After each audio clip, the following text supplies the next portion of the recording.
with my own children. They're telling me about their rehearsal or how tennis went today, and I'm kind of looking at their outfit, or I'm noticing a stain on their shirt, and I'm going, oh gosh, my daughter always has trouble keeping her shirt clean. And I'm not listening to her. She's telling you about her rehearsal. Get back to that. So it happens to all of us. Hey, it's Julie. Welcome to Uncomfy. You know, a lot of us are struggling right now with how to stay open to other people when we seem to be living in different realities. I feel like I'm always walking on eggshells, but I also don't want to give up on connection. This is a podcast about staying with the moments we usually want to escape, the awkward ones, the tense ones, the ones that honestly can really teach us something. So let's get uncomfy. There's a doubtfulness that sits in my gut, and my words are trying to dig at it and trying to articulate it, but I have no idea if I'm connecting. And every beat of silence is another reminder to try again, try again, try again. And as I go, it just gets more desperate feeling and kind of a little bit sick.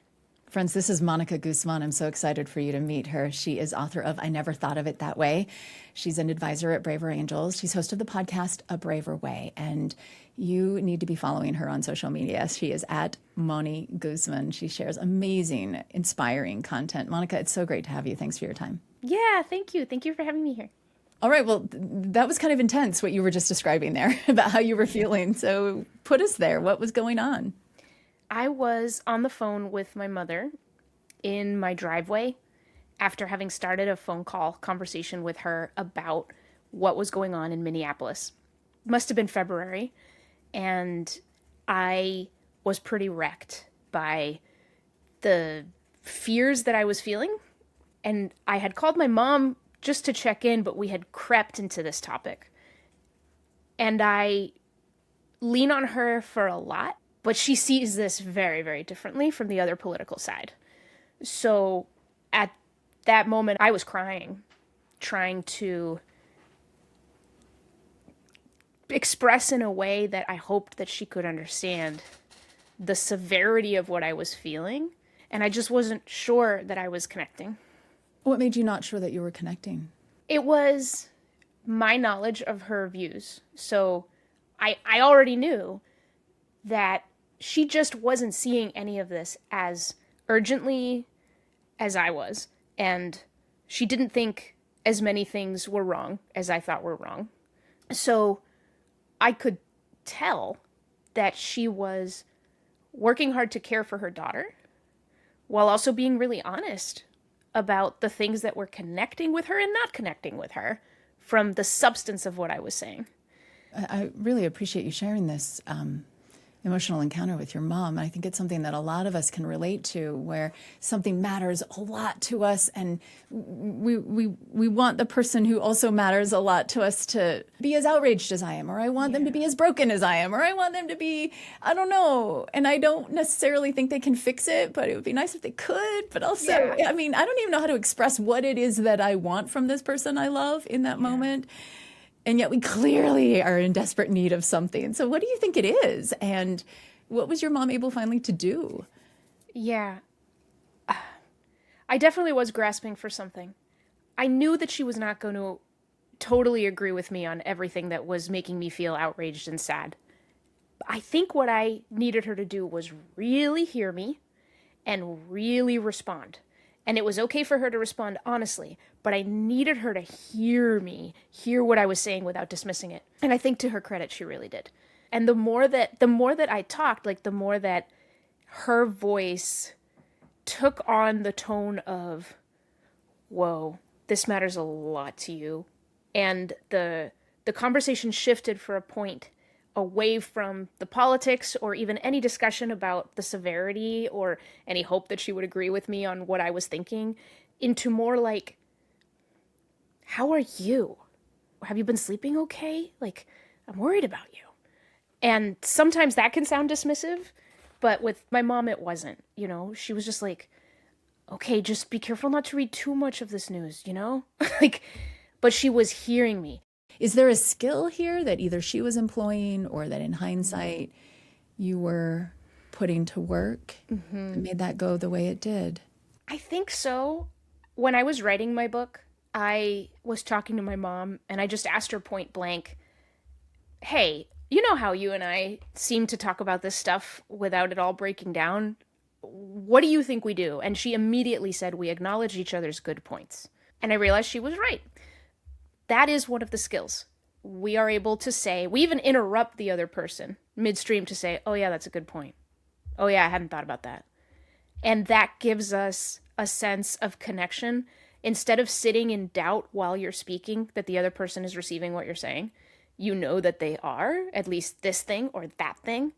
The other thing is when you have a conversation with one other person, it's really three conversations. It's the conversation you're having with each other, and it's the conversation each of you is having with yourself. And I think what happens is that when things get pretty rough, what you're hearing gets pretty rough, the conversation you're having with yourself gets really loud. And it starts to drown out your ability to really receive the other person at all. But I think with my mom and me, I think there is a bit of a skill where we notice that shake of like, the conversation with ourselves is just getting loud. And you kind of hold it. You hold it and you just keep listening. And there's a way that I can tell myself, okay, hold on to that. Like, that's true what you're feeling. But your mom's still talking. And I listen for another 30 seconds. And something she says makes me realize, no, it's not that bad. And then I'm able to ask some kind of question to be like, okay, mom, so it's not like this, but it's like this for you. Whereas if I had just, as soon as that conversation with myself got too loud, chose that moment to disrupt, interrupt, accuse, it would have not worked. Yeah. Monica, you're so good at communicating your expertise through your own life experience. Is there another interaction or conversation that's on your mind that you could share with us? We could learn alongside you? Yeah, I was thinking about something back in time. Again, with my mother, actually. When I was growing up, we had a rule that in our house, we needed to speak in Spanish. I grew up in New Hampshire. We didn't have a lot of Spanish-speaking people around us. And my mom was really, adamant about, you will practice and remember your Spanish. I will not let my children forget their first language, actually. Your family immigrated from Mexico when you were We immigrated young. from Mexico, exactly. Okay. And I remain bilingual, and I'm very grateful to my mom because if it hadn't been for her making sure that we still spoke Spanish at home, who knows what would have happened. So what that meant was I was at school and with my friends speaking English much, much more, developing a really advanced vocabulary, feeling like that was the language where I could express myself most accurately. And Spanish was a little bit worse. I'm still fluent, but my vocabulary is not super strong. So because we had to speak Spanish at home, if there was something I needed to tell my mom, and it was important, I had to say it in Spanish. So I would, and I would do my best.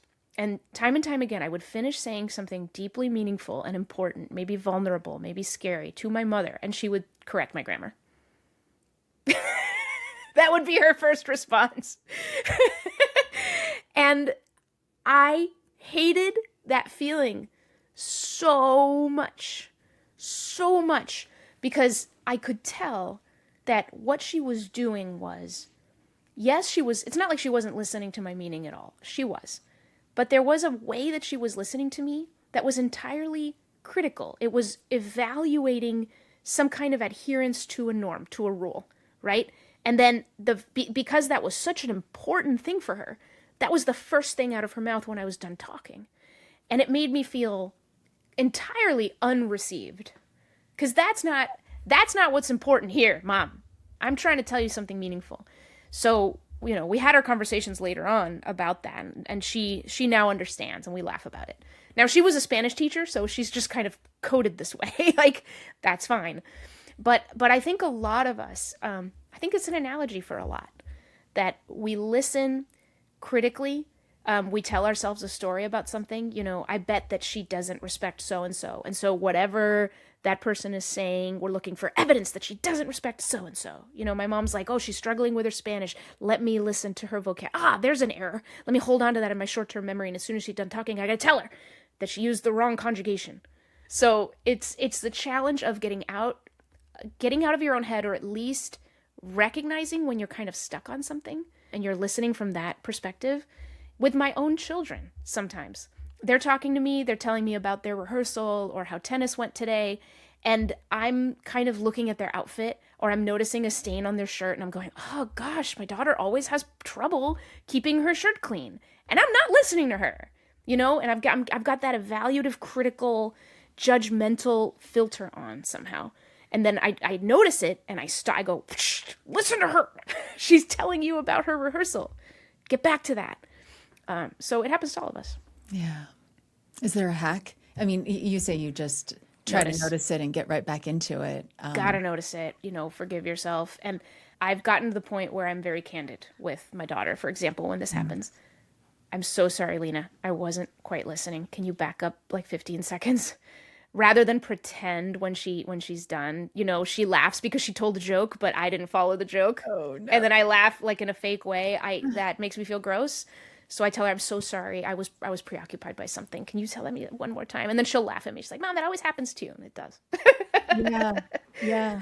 But if you have a relationship where you've sort of been honest about that and you're sort of apologetic about that, then, because man, that happens to me. I'm so, there's a squirrel. Like, I hate the way that makes people feel when they're talking to me.